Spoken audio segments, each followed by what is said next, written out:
इन लोगों ने कभी भी अपनी ज़िंदगी में तलक हक़ाइक़ की कड़वाहट को महसूस नहीं किया, जो कि हमारी डेली रूटीन का हिस्सा है। कुदरत सरमायादार को सरमाया देकर उनसे ये दोनों चीज़ ले लेती है। फिर वो अपने आप को प्रैक्टिकल, अपने आप को प्रोफेशनल, होशियार, समझदार, चालाक समझते हैं। वो इस तरह के नामों के पीछे अपने आप को छुपा लेते हैं। अस्सलाम वालेकुम to all, welcome to my YouTube channel. उम्मीद है आप सब लोग खैरियत से होंगे। आज एक नई इन्फॉर्मेशन के साथ इस वीडियो का आगाज़ करते हैं।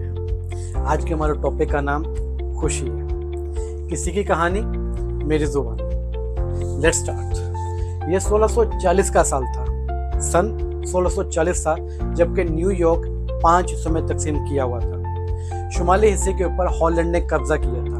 हॉलैंड के जागीरदार बहुत ज़्यादा जालिम थे और वो स्पेशल अफ्रीका से गुलामों को बुलाते और उनको ज़बरदस्ती अपने खेतों पर काम करने पर मजबूर करते। न्यूयॉर्क के शुमाली हिस्से में जंगल ही जंगल थे। बहुत सारे गुलाम पहरेदारों की गफलत से फ़ायदा उठाकर खेतों से जंगल की तरफ भाग जाते और वहाँ पर छुप जाते। ये एक हॉलैंड के जागीरदारों के लिए मसला तो था, लेकिन इससे एक बड़ा और गंभीर मसला एक और था। इस दौर में इंग्लैंड की फ़ौज आई और उन्होंने हॉलैंड के काबिज़ीन से लड़ना शुरू कर दिया। हॉलैंड के काबिज़ीन इनका मुकाबला नहीं कर सके, क्योंकि बरतानवी फ़ौज असलहा और तादाद के लिहाज से बहुत ज़्यादा, लिहाजा डच जागीरदार खौफ का शिकार हो गए। उन्होंने शुमाली न्यूयॉर्क की साइड पे एक बहुत बड़ी दीवार बनाई अपने बचाव के लिए। वो उसके पीछे जाके पनाह गुज़ारी। यह दीवार 1652 में जाके मुकम्मल हुई। 1699 तक ये दीवार कायम रही। 1698 में बरतानवी फ़ौज ने मुकम्मल तौर पर शुमाली न्यूयॉर्क के ऊपर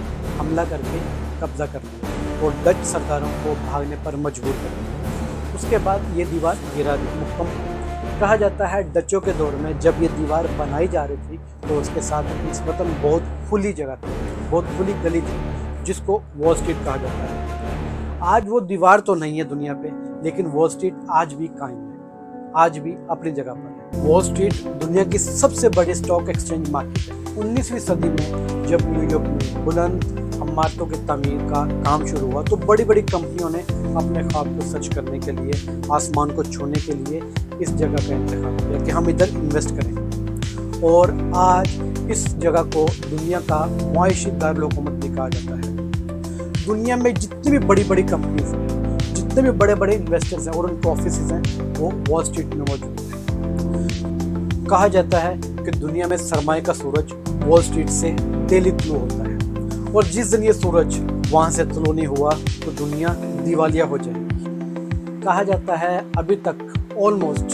3124 अमेरिकन, 93 कैनेडियन, 59 कैरेबियन, 81 एशियन और 89 लैटिनी अमेरिकन और 10 मिडिल ईस्ट और अफ्रीकन कंपनीज रजिस्टर्ड हैं, जो कि कुल दुनिया का बहुत बड़ा सरमाया है।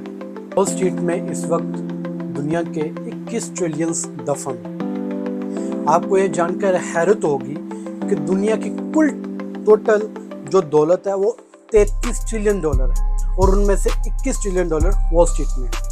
बाकी जो 12 ट्रिलियन डॉलर है उससे पूरी दुनिया की कारोबार हयात चल रही है। अगर हम वॉल स्ट्रीट की कंपनियों और कंपनियों से वाबस्ता लोगों का थोड़ा सा जायज़ा लें तो हमें पता चलता है कि ये दुनिया की अमीर तरीन लोग और खुशहाल तरीन लोग हैं, और इनकी कंपनी के साथ वाबस्ता लोगों का जो भी कारोबार है वो कम और बेश 100 ममालिक से ज़ायद पर फैला हुआ है, और ये हर गुज़रते लम्हे, हर गुज़रते सेकंड्स में अमीर से अमीर तर होते जा रहे हैं। मुझे एक दफ़ा वॉल स्ट्रीट के खिलाड़ी का इंटरव्यू देखने का इत्तेफाक हुआ।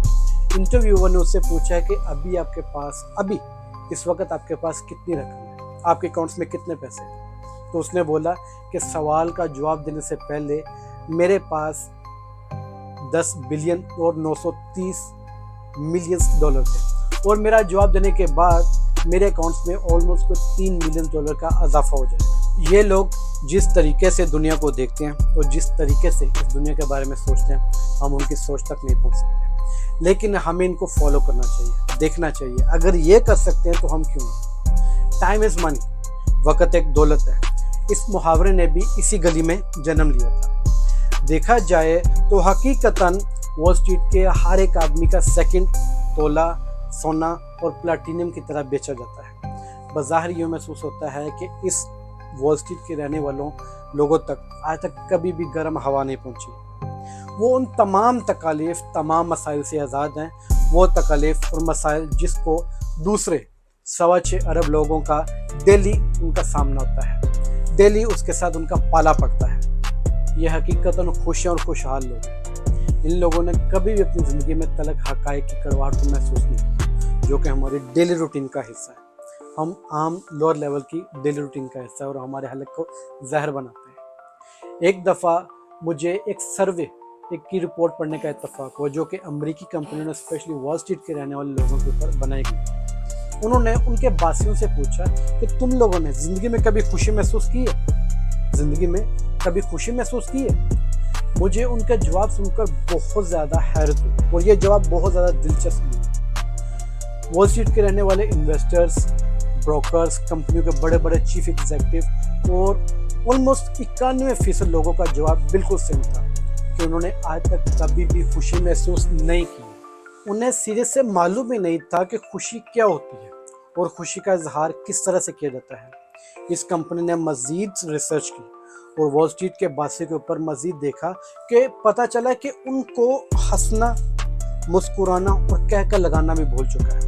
अगर इस बाज़ार में कोई भूले से ही कहका लगा दे तो सब उसकी तरफ मुड़ के देखते हैं कि इसे क्या हो गया है, ये क्यों हंस रहा है, ये किस तरह की हरकतें कर रहा है। लेकिन ये बिल्कुल अजीब था और मेरे लिए एक बहुत ही हैरानकुन तहकीक थी। और मैंने देखा कि बेशुमार दूसरे लोगों की तरह मेरा भी वही ख्याल था कि दौलत और खुशहाली ही खुशी का जौहर था। मेरा ये ख्याल था कि जब तक किसी बंदे की पॉकेट में 1 या 2 करोड़ रुपए नहीं होंगे तो तब तक उसको खुशी नसीब नहीं हो।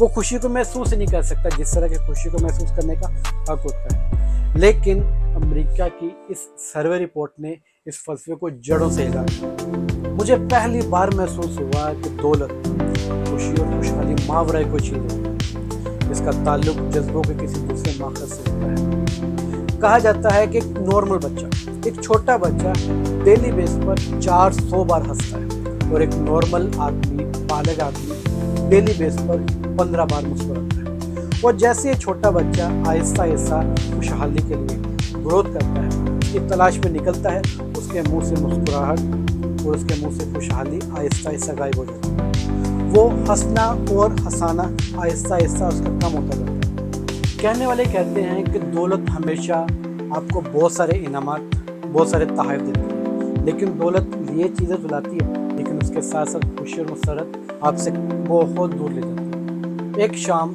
मेरा एक दफ़ा एक अल्लाह के वली की मजलिस में बैठने का इत्तफाक हुआ। मैंने उनसे पूछा, हुजूर खुशी क्या होती है? वो मुस्कुराए और बड़े यकीन के साथ बोले कि लोग इस दुनिया में दौलत के ज़रिए जिन्स की खरीदो फरोख्त करते हैं और उसमें खुशी ढूंढते हैं। जैसे कि हम कोई भी चीज़ खरीदने के लिए पैसे देते हैं, दालें, आटा, घी, कोई भी चीज़ तरह की लेते हैं और उससे हम सिर्फ अपनी ज़रूरत की चीज़ें हासिल कर सकते हैं। हम इस खरीदो फरोख्त को कारोबार कहते हैं और इस खरीदो फरोख्त में आप रुपया अदा करते हैं और जिन्स लेते हैं या जिन्स के बदले रुपया लेते हैं। इस तरह की खरीदो फरोख्त में आपको कोई खुशी महसूस नहीं होती, कोई खुशी हासिल नहीं कर सकते। खुशी हमेशा इस खरीदो फरोख्त में होगी कि आपने कोई रुपये अदा किए और उसके एवज आपने कुछ नहीं लिया, कोई जिन्स अदा की उसके एवज आपने कुछ नहीं लिया। मैं थोड़ा सा तजस्सुस में था। मैंने उनसे अर्ज़ की कि मसलन आपने फरमाया कि आप इसके ज़रिए किसी की भी मदद कर सकते हैं, जैसे किसी ज़रूरतमंद की ज़रूरत पूरी कर सकते हैं, किसी यतीम के सर के ऊपर हाथ रख सकते हैं, उसकी ज़रूरत की चीज़ें ले सकते हैं, किसी का इलाज करवा सकते हैं। और खुशी आपको हमेशा खुश नसीब लोगों से मिलती है। खुशी आपको हमेशा खुश नसीब लोगों से मिलती है। तो इस तरह की चीज़ें करने से आपको खुशी मिलती है। मैंने उनका जवाब सुना और मेरे दिल को बहुत ज़्यादा सुकून मिला। और खुश नसीब लोग कौन हैं? और खुश नसीब लोग कौन हैं? वो जो अपने नसीब पर खुश हैं, जो अपने नसीब पर खुश हैं, जो अल्लाह ताला की रज़ा को अपना मुकद्दर बना लेते हैं। खुश नसीब वो लोग हैं और आपको हमेशा खुशी इन लोगों से मिलेगी। मुझे उनकी बातें अच्छी लगी, लेकिन उसमें एक चीज़ मेरे माइंड में आई। एक छोटा सा बच्चा जो कि डेली बेस पर 400 बार हंसता है, उसको खुशी और उसके नसीब का क्या पता, उसका इसके साथ क्या लेन देन है, लेकिन फिर भी वो इतनी ज़्यादा हंसता है। तो फिर पता चलता है तहकीक से कि खुशी लेने के लिए, खुश होने के लिए मासूम होना भी ज़रूरी है। जैसे जैसे आप आहिस्ता आहिस्ता ग्रोथ करते آہستہ آہستہ بڑھتے ہیں آپ معصومیت اور مسرت سے ایسے خالی ہوتے جاتے ہیں. آپ جیسے چلاک ہوشیار سمجھدار بنتے جاتے ہیں آپ کے اندر سے یہ والی خوبیاں آہستہ آہستہ غائب ہوتی ہیں. تو اس لیے ہمیں اس چیز کا بھی خیال رکھنا چاہیے کہ ہم جیسے جیسے گروتھ کر رہے ہیں جیسے جیسے آگے بڑھ رہے ہیں تو ان چیزوں کو بھی اپنے ساتھ باندھ کے رکھیں, ان چیزوں کے اوپر فوکس کیے رکھیں. تو محسوس ہوتا ہے کہ خوشی کے لیے معصومیت اور توکل دونوں بہت زیادہ ضروری ہیں, دونوں بہت زیادہ ضروری ہیں. قدرت سرمایہ دار کو سرمایہ دے کر ان سے دونوں چیز لے لیتی ہے, پھر وہ اپنے آپ کو پریکٹیکل, اپنے آپ کو پروفیشنل, ہوشیار, سمجھدار, چلاک سمجھتے ہیں اور اس طرح کے ناموں کے پیچھے اپنے آپ کو چھپا لیتے ہیں, لیکن ایکچولی میں کچھ وہ اور ہوتے ہیں.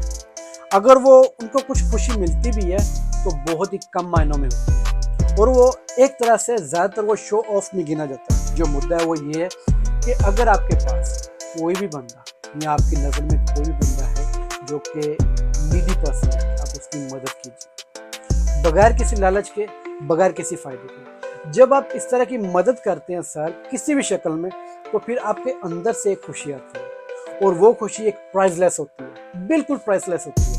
اور وہ جب بھی آپ سنتے ہیں, جب بھی آپ یاد کرتے ہیں, تو آپ کے اندر سے ایک اور نئی لہر آ جاتی ہے. مین چیز یہی ہے کہ اگر آپ کو اللہ پاک نے اس قابل کیا ہے تو پلیز لازم ہر ایک بندے کی مدد کیجیے جہاں تک ہو سکے, جہاں تک ہو سکے. اور اس چیز کو ہمیشہ اپنے ساتھ رکھیے, اور یہ چیز اپنے اندر اور اپنے بچوں کے اندر بھی لازم ڈالیے, لازم ان کے ساتھ بات شیئر کیجیے اور ان کو اس قابل بنائیے کہ جب وہ بڑے ہوں تو اس کے اندر ایک احساس ہو, دوسروں کی پریشانی سمجھنے کا ایک احساس ہو, دوسروں کی خوشی میں خوش ہونے کا ایک احساس ہو.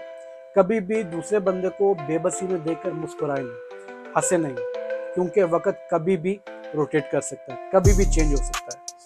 ہمارے اس ویڈیوز کو اسی طرح دیکھتے رہیے اور اسپیشلی اپنے بچوں کے ساتھ شیئر کیجیے. اس صدقہ جاریہ سمجھ کر اس کو آگے اپنے دوستوں کے ساتھ بھی شیئر کیجیے.